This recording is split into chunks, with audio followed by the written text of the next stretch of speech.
This is all right. There we go. Welcome everyone. Everyone's coming through. So welcome guys to the Zeitgeist AMA with none other than Chris Hutchinson and Dan Rieser. Let's start with Dan. Dan, welcome to this AMA. It's a real privilege to have you on, man. Thanks. Yeah, thanks for having me. And congratulations. Yeah. I think from Hutch and myself, congratulations to you guys and Karura for winning Kusama's first parachain slot. That's incredible. Appreciate it. Yeah, it's been a hell of a day. But, I can imagine. Yeah. And welcome to our CMO, Chief Marketing Officer and co-founder of Zeitgeist, Chris Hutchinson, and a real power influencer in the Polkadot ecosystem. Welcome, Hutch. Hey, thanks, man. Glad to be here. Great to have you, man. So for everyone that's watching and just tuned in, my name's James. I'm marketing and communications at Zeitgeist. I love this ecosystem. I love what we're doing at Zeitgeist.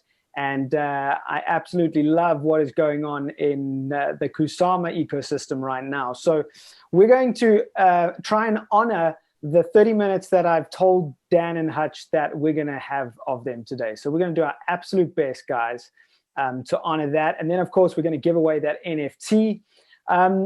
Let's start right now with Hutch. Hutch, you were one of the founding community builders of the Polkadot community. Is that correct? Yeah, that's correct. Actually, the first person hired to focus on community around Polkadot. So, yep, that's right. I mean, that's huge because Polkadot launched an ICO in 2017, right? And yep, that's correct. You know, it's been 3 years now in the making, almost 4 years of building. I mean, you were there right at the beginning. Tell us what it was like in terms of, you know, trying to meet up with the various founders, people like Gav, and some of the other guys behind it. Tell us the early days of Polkadot. Sure. Yeah, it was a really cool experience. So I joined Web3 Foundation in early 2019, actually. So there were a couple of years actually of building and other things going on before I joined, but then kind of like the official community builders, that's when I came in early 2019. And really, I mean, it was a bunch of really passionate technologists from the community. That was what the community was really filled up with. Not just developers, though, people that were just really just interested about what the technology is. And probably one of the coolest things that I got to kind of witness firsthand was we've got this amazing Polkadot wiki now that just has catacombs of information, and you can go in there and you can find all different kinds of aspects of kind of taking the protocol and taking the code and translating into human readable, searchable stuff that anybody can come and find out about. And that was kind of one of the coolest experiences when I first joined the team. There was a technical education team that was being put together, and they actually assembled. They were when I flew out to Zug, Switzerland to meet the researchers, to meet the team, and they were whiteboarding how to build out the wiki and how to take all these components of the protocol of Polkadot and turn it into this comprehensive wiki, which it now has been created over the last few years, and it's just a great resource. But other than that, yeah, the community was really just switched on and engaged. And I remember there was all the community conversation was going on in this platform called Riot. It's called Element now, but it's kind of like a decentralized chat application platform. And that's basically where the early stages of the community was built at. Wow, man. So how much time did you spend while you were in Zug, you know, out in Switzerland? Did you position yourself there for a couple of months? Was it just sort of for a couple of meetings? Yeah, so I mean, I came to Zug a few different times, and usually for a couple of weeks or so whenever I came there. I wasn't spending as much. There's actually a big majority of Web3 Foundation, probably over half of the team, was always kind of located there in Zug. And I kind of was, I'm not sure if I was the first person that was working remote somewhere in the US outside of Zug, but I was among the first people that were, and the teams since then it's grown and there's more distribution of people kind of all over the place. But yeah, I came in there a few times to meet the team. I got to meet up with Gav too one time, like in the very early days, and that was really a cool experience. Like he comes in walking in the door in Zug and just like sets up his laptop and is just like straight into the code. And I was like, well, what else should I expect, you know? Yeah, I can imagine, man. And tell us about when Dan came across your path, because I believe that you were one of the first people to identify the skill set that Dan has as a businessman for this ecosystem in the blockchain industry.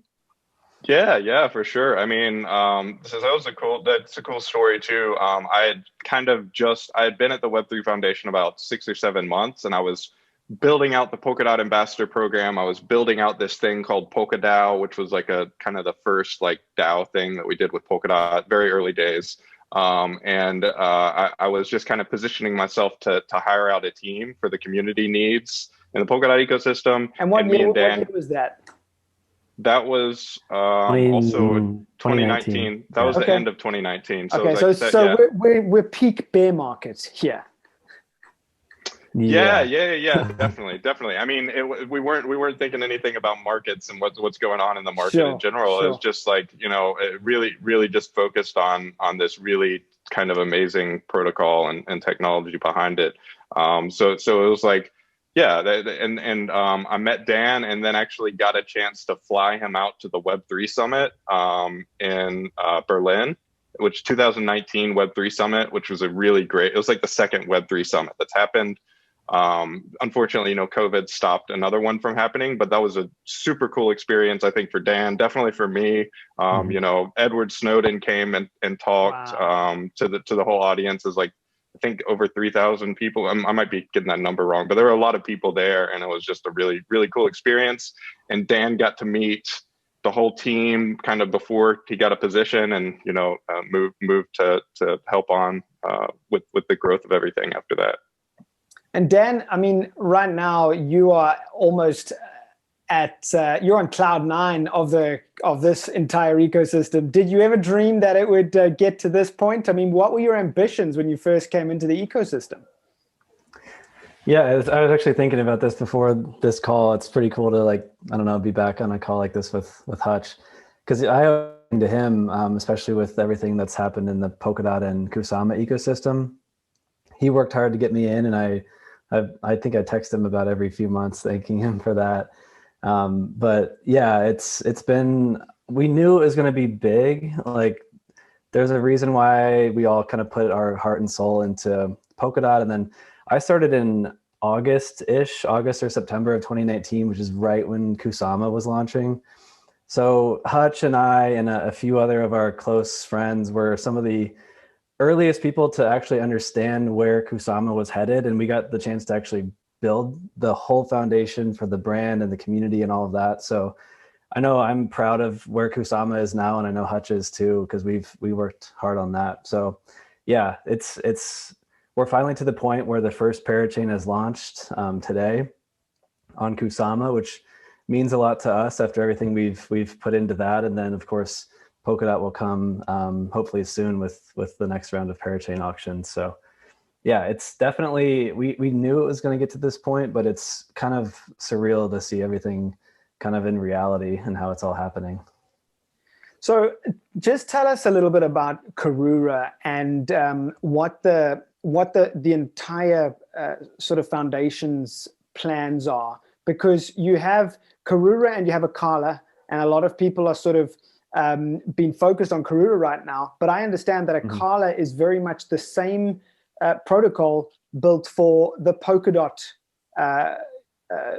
protocol. Is that correct? Yeah. So Akala is kind of that's where the project started.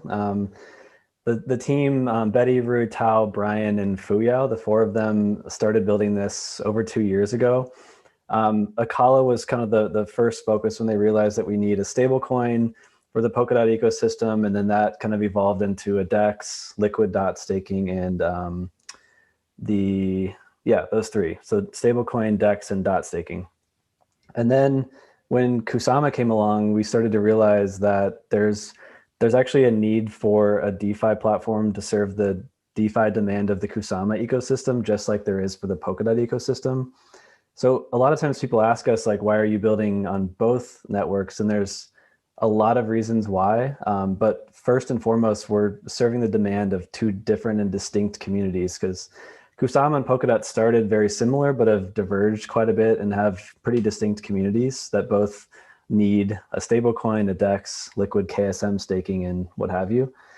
The other piece is kind of like the reason Kusama was originally started is, of course, to help make Polkadot even better.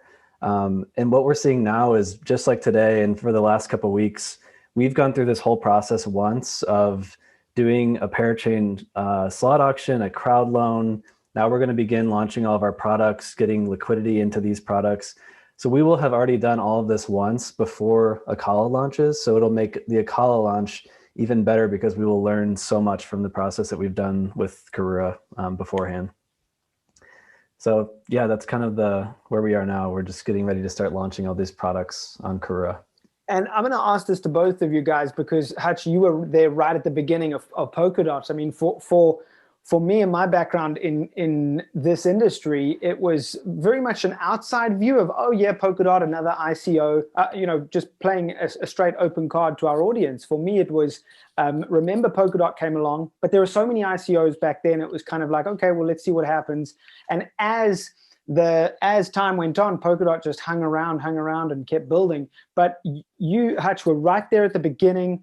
The idea of Kusama was there. Now that I'm right in the thick of this ecosystem, I can see clearly how Kusama works and why it operates and runs.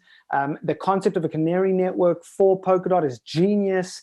A live network, which sort of is that chaotic network, which allows different teams to deploy different code before perhaps deploying to a more established or less chaotic ecosystem like Polkadot. Do you think that, I'll start with you, Hutch, do you think that the two chains and ecosystems will diverge, or will they remain parallel with that original vision of Kusama being the chaotic sort of wild canary network, and always looking to be the first place where projects deploy before going to Polkadot, or will it become its own independent chain? Your thoughts on that, Hutch? Yeah, my current thoughts are that I really I think that it will evolve into its own just ecosystem of specific components that not necessarily will come over into Polkadot. I mean, I think like there's some interesting features and functionalities that are deployed on Kusama that may never deploy on Polkadot. Like, for example, the society that's on Kusama, where you kind of join the society by getting a tattoo of the canary bird on you, and then it's like on chain. I don't know or think that, maybe Polkadot will have something similar, some sort of society like this similar, but it seems like it's a unique thing to Kusama. And I think that it really kind of creates this own community that has its own kind of vibes and probably will continue that way into the future.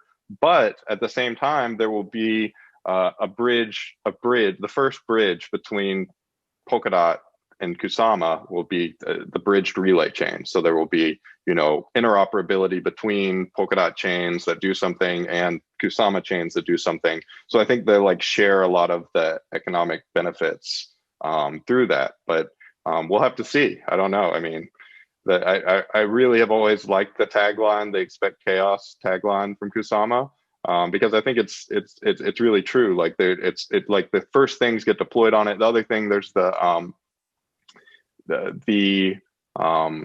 I'm trying to think what it's called right now, but basically it's a game theory way to try and make people vote more on Kusama. There's like a lottery system. I think it's the lottery palette or lottery something. But the lottery palette. It's basically built to try to incentivize people to vote on Kusama but it's being deployed on Kusama, and it probably won't be deployed on Polkadot, but like we'll see what happens on it. And if it's successful, then it may come over to Polkadot too.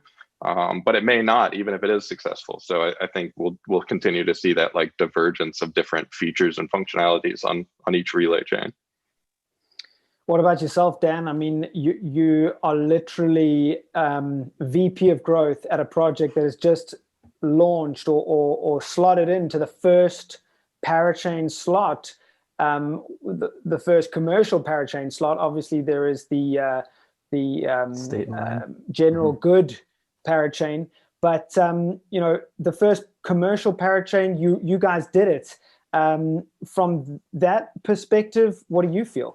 Yeah, same as Hutch. I think I know these networks are going to continue to run in parallel. And for us, our platforms on top of Kusama and Polkadot will begin in parallel and continue to run in parallel. But I do think the Polkadot ecosystem and the Kusama ecosystem, although they will be operating together, they will continue to, I think, diverge. And you'll have more and more teams that see the value of Kusama and being able to move faster, ship updates within 7 days instead of 28. The ability to just move faster is I think very attractive to a lot of developers. And I don't know, I was just thinking about do you remember the documentaries of Kusama that got funded by the Treasury?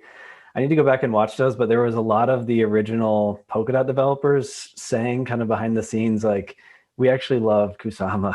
Like they like Polkadot, but people love Kusama and building on Kusama. So yeah, I think you'll see the types of developers, like you're saying, like smaller indie shops or smaller groups of developers will want to try out things on Kusama, whereas like bigger teams with bigger ambitions are going to go for Polkadot, and they're like, you know, this is like this big vision that we've got.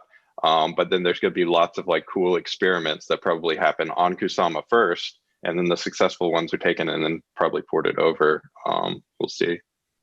Yeah, and for us, just to give a real example of what this means. So with Karura and Acala, we'll have obviously financial products. So a stable coin that's backed by different collaterals. So an example of how Karura could be different than Acala is on Acala, we'll have the AUSD stablecoin backed by things like Bitcoin, ETH, and DOT.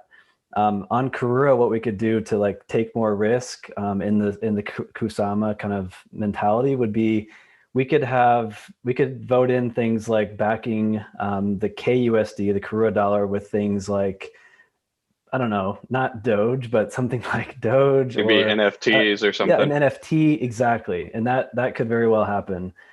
So that's an example of how you might have Acala, which is more geared towards like high value, high dollar integrations. Like if you've seen the current.com integration we have, it's a US based fintech bank with 3 million customers, and they're going to be working with regulators, of course, through the banking system. So when they're talking about where they're building, they're more likely to build on something like Acala, whereas Karura on Kusama could have other integrations with teams who may not need to live up to the crazy high security standards of Polkadot. So just an example, but yeah. So Dan, would you mind just explaining a little bit about crowd loans? I mean, when I first heard about crowd loans, I think Gav Wood had explained it on a Real Vision podcast was when I first heard about it. And it really was a revolutionary concept because, we've seen ICOs for so long, which is really just a very low risk way of raising funds for founders, because they can do whatever they want with those funds that they raise, whether it's ETH, whether it's Bitcoin, whether it's any other of the various cryptos out there. But they can take that capital and then do whatever they want. And in many cases, it was just exit scams. But now we have this genius idea of taking the contributed funds and locking it up. Just explain to us the whole process, how it works in the best summary you possibly can. I mean, I know it's complicated, but from your firsthand experience. Yeah, and it's funny, like when you say it's low risk for the founders, it's on the flip side of that, it's extremely high risk for the contributors or investors, whatever you want to call it, for the ICOs. And part of, Yeah, I'll try to explain it as quickly as I can. There's like 15-minute slide decks I could do on this, but at the most basic level, I think thinking back to what even before what Hutch mentioned with the history of this network, what we haven't mentioned yet is that this Polkadot network and Kusama are founded by some of the earliest Ethereum builders who changed the entire industry with what they did with Ethereum. Vitalik had the idea for the white paper of Ethereum. Gavin Wood actually built a majority of that. So he had a lot of the experience with what went well and what didn't go so well with Ethereum. One example of that is this ICO craze that helped Ethereum and helped ETH with adoption and just like general public interest. But there was a lot of negatives that happened with that, with scams and teams just raising money overnight and running away. So I think that was probably baked into the thought process behind crowd loans when Gavin had a fresh whiteboard of how do we build a new network that's multi-chain and fixes some of the issues that we saw with Ethereum.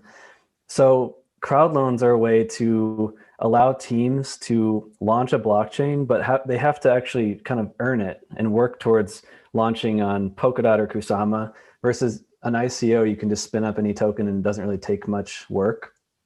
So this is a process where for the first 5 slots on Kusama, for example, there's well over 10 teams who want to launch on Kusama, but they have to win an auction and have the highest bid in that auction in order to win any given slot. So what the teams have done are these things called crowd loans, where they actually garner support and KSM from their communities and then use that support as their bid instead of having to bid themselves with just whatever KSM the team might own. So this helps with, I guess one more thing to mention is that any KSM that's contributed to these crowd loans is still retained. Users will see it in their own kind of wallet, but it'll be locked for the duration of the slot, which on Kusama is 1 year. So this allows teams to launch, and it also allows teams to include, in our case, 15,000 or more people who contributed KSM to our bid. So that allows teams to also get quite a bit of good token distribution across a wide group of people in the network right before launch. And then for us, it's great. We were just talking about this morning. We now know that there's at least 15,000 people that could be interested in using our DeFi products at the application level. So the DEX, the stablecoin, liquid staking, we've got a huge group of people that are interested in using the products now who have also supported the crowd loan. And yeah, I was going to ask a little bit about the mechanics of that, but I think we are running out of time, so maybe we'll leave this for another one. But yeah, as you can see in the comments there, just a huge congratulations to you guys, Dan. A whole bunch of people have dropped into the chat. They're just saying congratulations on the victory. Congrats to the Karura team. Great work. You guys must be really proud. Yeah, we are. Today was pretty cool. It was my time. It was like 5 a.m. So I was up. Brett from our team woke up in New York City. He's like fresh out of college, 22, and we found him in a hackathon, Hutch and I and Urban. But Brett was up like in the dark, 5 a.m. And then the rest of our team, for the most part, is in Auckland, New Zealand, or in China. So we were all on kind of like cheersing my coffee with their whiskey or beer. So there was no whiskey in your coffee this morning? No, it was a little too early for that. But yeah, I'll get to that. I'm actually going to see Brett, Josh, and Robin from my team for the first time in Chicago in a couple of days. We're doing a Polkadot meetup in Chicago with the DeFi Alliance. So I'm sure we'll have a couple. That's awesome. Celebratory so beers. the names Karura and Akala, are those sort of New Zealand Maori names? They're both. Well, I know Karura is Japanese and Akala is, I believe, from kind of the Buddhist world. One of the gods. It's like a fiery god of protection, and then the Karura name comes from, I believe it's like someone was posting the other day. It's like a human torso with a bird head, but it's like a fiery bird, and we wanted it to be a little bit more spicy, I guess. Awesome. Yeah. So the bird rising up, that logo is not a canary.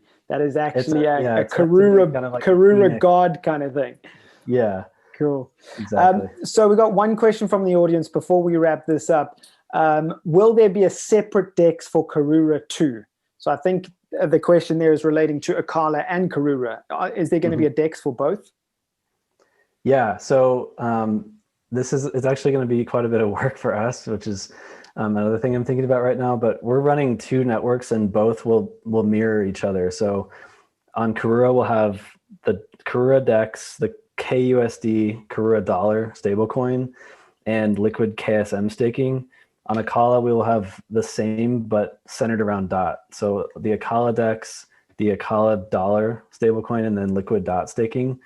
So basically 3 products on both, plus a treasury on both. So the Akala treasury and the Karura treasury, those will all be operating both in parallel. So I think, yeah, we're going to need to find some more people to help run all these things. I can imagine. Keep an eye out, everyone, for the hiring section of Akala's website. Halasta just wants to say thank you for educating all the new people coming into the ecosystem. Thank you. Just before, I recognize that name from Twitter, so. Yeah, Halasta is a real legend on Twitter. So big shout out to you, man. And just before we give away the NFT and wrap this up, Hutch, are you allowed to, I mean, I don't know if we have clearance from our CEO. Are you allowed to share a little bit about Zeitgeist's plans for our own Parachain slot auction later on this year? Is that all systems go as we plan for later on this year? Yeah, I mean, we're on track with our roadmap, like that's on our website with planning to launch our crowd loan and everything, and definitely some things that we have planned in the ecosystem that I can't talk too much about yet, but it definitely we have big plans for, like, even before that.